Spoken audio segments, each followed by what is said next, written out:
kita juga nggak menutup kemungkinan bahwa sarjana lulusan kita bekerja di luar negeri. Dan saya juga mengikuti internship di Huawei.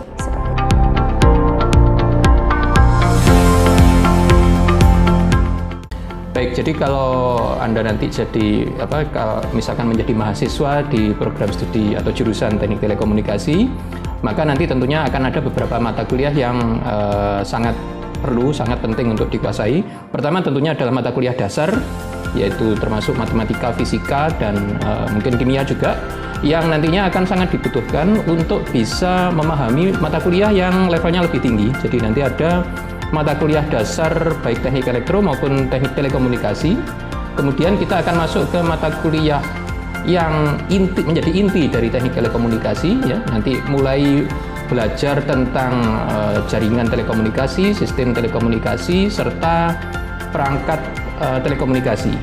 Nah, setelah itu nanti akan ada materi tambahan yang gunanya adalah untuk memberi bekal pada mahasiswa untuk siap berkarir, misalkan manajemen proyek, technopreneurship, dan lain-lain.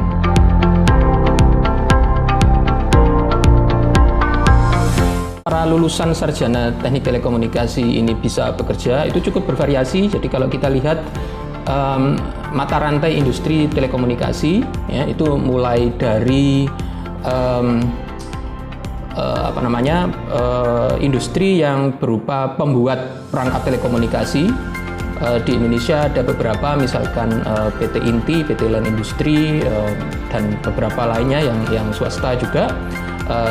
Di luar negeri juga tentunya banyak, dan kita juga nggak menutup kemungkinan bahwa sarjana lulusan kita bekerja di luar negeri.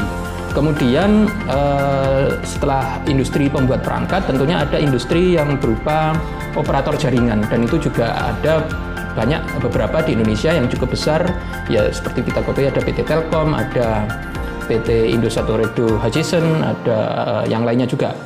Kemudian selain itu juga ada industri yang menyediakan layanan telekomunikasi, jadi service provider, itu juga cukup banyak.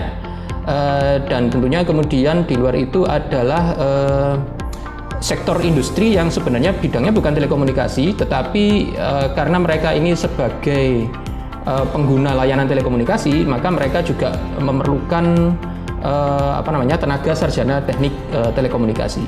Di luar itu masih ada industri penyiaran dan industri-industri lainnya, seperti misalkan contohnya industri penerbangan, itu pasti juga akan banyak memerlukan tenaga sarjana teknik telekomunikasi, dan masih banyak lainnya. Jadi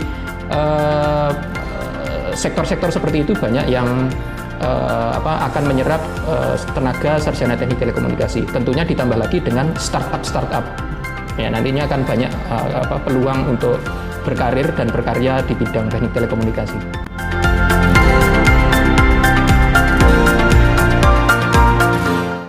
Baik, jadi kalau laboratorium yang ada di kampus teknik elektro, khususnya untuk jurusan teknik telekomunikasi, ada 3. Pertama adalah, mungkin saya bilang ada 4 ya. Jadi yang pertama adalah laboratorium dasar, ya, nantinya akan digunakan untuk praktikum dasar sistem dan jaringan telekomunikasi.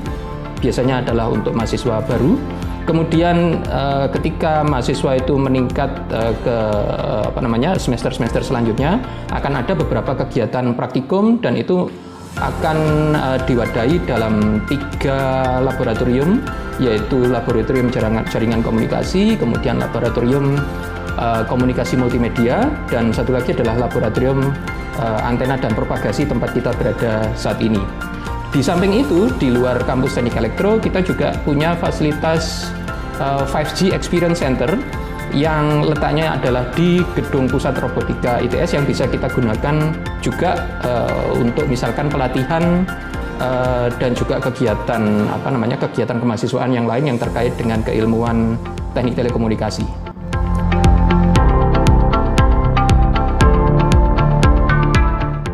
Nah, kita ingin coba untuk membuat atau mendirikan jurusan teknik telekomunikasi dengan ciri khas yang sesuai dengan karakteristik kita yang berada di Surabaya, dan khususnya di di sebuah kampus yang berwawasan kelautan dan lingkungan. Kalau yang ditanyakan adalah ciri khas jurusan Teknik Telekomunikasi di ITS. Nah, kita punya beberapa pandangan mengenai itu. Pertama, karena kita berada di Indonesia, maka tentunya pengembangan teknologi telekomunikasi yang kita lakukan dan nanti akan juga dipelajari oleh mahasiswa di ITS itu adalah yang terkait dengan posisi geografis dan kondisi Indonesia sebagai sebuah negara kepulauan. Jadi dalam arti tentunya kita akan banyak berupaya mengembangkan teknologi telekomunikasi yang sesuai dengan iklim dan cuaca tropis seperti di Indonesia. Juga komunikasi untuk situasi atau skenario yang terkait dengan industri maritim misalkan, termasuk misalkan komunikasi antar kapal nelayan dan lain sebagainya. Itu pertama. Yang kedua, karena kita tinggal juga di Surabaya, maka akan ada banyak hal atau teknologi telekomunikasi yang bisa kita kembangkan sesuai dengan kebutuhan kota Surabaya dan tentunya sebenarnya juga bisa diterapkan di kota-kota yang lain. Misalkan teknologi telekomunikasi untuk mendukung smart city ya, atau untuk intelligent transportation. Nah, itu kita coba kembangkan agar sesuai dengan apa yang dibutuhkan oleh masyarakat di Surabaya. Dan tentunya juga di Jawa Timur secara umum kita juga mendapat banyak masukan dari pemerintah provinsi, khususnya untuk misalkan mengembangkan jaringan sensor nirkabel berbasis IoT misalkan yang digunakan untuk berbagai keperluan masyarakat.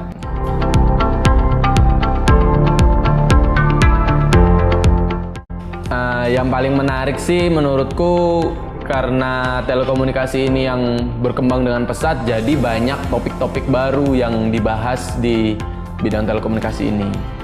Jujur, mata kuliah yang paling menarik menurutku adalah propagasi gelombang.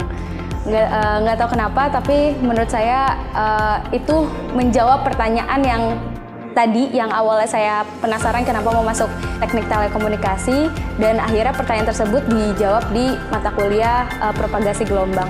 Jadi saya bisa tahu, oh ternyata begini cara kerjanya sinyal, bisa sampai pesannya itu bisa diterima dengan baik, seperti itu sih. Yang paling menarik yaitu sistem komunikasi, karena dari pelajaran tersebut kita jadi tahu nih bagaimana komunikasi itu bisa terjadi dari pemancar hingga ke penerimanya seperti apa. Oke, mata kuliah paling menarik bagi saya itu ada propagasi gelombang dan juga jaringan komunikasi nirkabel. Karena pada propagasi gelombang itu kita mempelajari bagaimana gelombang informasi itu dapat dikirimkan, dirambat oleh udara. Terus juga untuk jaringan komunikasi nirkabel, kita mengetahui bagaimana perkembangan teknologi komunikasi nirkabel yang ada. Yang paling menarik adalah perkembangannya. Sekarang saja mungkin di Indonesia jaringan 4G itu belum merata di Indonesia, tapi secara teori yang kami pelajari itu sudah sampai 5G, bahkan sekarang sudah sampai 6G. Dengan perkembangan itu menurut saya sangat menarik untuk kita mengambil teknik telekomunikasi. Gitu. Kalau kegiatan mahasiswa sendiri, kita di sini juga di bawah himpunan mahasiswa teknik elektro. Kita juga ada praktikum, kita juga ada minat bakat. Kita minat bakatnya olahraga, entah itu musik, dan banyak juga kita mengikuti program kreativitas mahasiswa atau PKM, dan beberapa judul bisa dapat medali dan lolos. Kalau kegiatan mahasiswa, saya aktif di organisasi kepanitiaan, dan akhir-akhir ini juga aktif di beberapa lomba seperti PKM, Pekan Kreativitas Mahasiswa, ataupun terbaru ini juga baru ada scholarship research program dari IEEE. Nah, itu kebetulan saya juga berkesempatan untuk mendapatkan pendanaan dari Lab Antena dan Propagasi. Jadi akhir-akhir ini saya mungkin mengikuti kegiatan tersebut, dan saya juga mengikuti internship di Huawei. Seperti itu. Bagi siapapun yang berminat untuk kuliah S1 di jurusan Teknik Telekomunikasi di ITS, kami tentunya sangat mengharapkan calon mahasiswa yang serius ya, yang punya penguasaan yang baik ya di bidang, tentunya di bidang ilmu eksakta ya, matematika, fisika, tapi juga tidak sekedar itu ya, kita juga tentunya ingin mendapatkan calon mahasiswa yang kreatif, yang inovatif, karena dari sanalah sebenarnya gagasan-gagasan baru ya yang nanti akan menjadi bekal untuk bekerja dan tentunya akan kita asah di dalam jurusan Teknik Elektro itu bisa dikembangkan. Jadi artinya kita perlu kita ingin punya mahasiswa yang punya hard skill yang nantinya akan kita tingkatkan selama berkuliah di jurusan S1 Teknik Telekomunikasi, plus soft skills yang nantinya juga akan kita asah ya, karena kita juga punya beberapa kegiatan kemahasiswaan dan juga magang dan juga kegiatan tematik lainnya di dalam setiap lab ya, yang nantinya akan bisa digunakan untuk mengembangkan soft skills. Dan hard skill dan soft skill ini sebenarnya yang akan menjadi kunci sukses bagi karir seorang sarjana teknik telekomunikasi. Pesan-pesannya mungkin bisa dicari tahu dulu lebih lengkap tentang terkait dengan teknik telekomunikasi ini. Kalau misalnya tertarik, menurut saya ITS ini tempat yang cocok karena selain dengan akreditasinya juga bagus, lalu kurikulumnya juga baik, dosen-dosennya juga sangat-sangat berqualified, lalu untuk lab-labnya juga seru-seru sih. Buat teman-teman yang tertarik untuk masuk ke prodi telekomunikasi, yang pasti jangan ragu. Pilih teknik telekomunikasi ITS, seru. Di situ kita bisa mengembangkan sesuatu, terutama di ITS, karena ITS sangat membantu kita mengembangkan di situ. Di ITS ada 5G Experience Center, dosen-dosennya juga berkualifikasi. Intinya seru, masuk aja teknik telekomunikasi ITS. Yang tertarik dengan teknik telekomunikasi, jangan ragu untuk memilih telekomunikasi karena perkembangan telekomunikasi sangat pesat semakin harinya.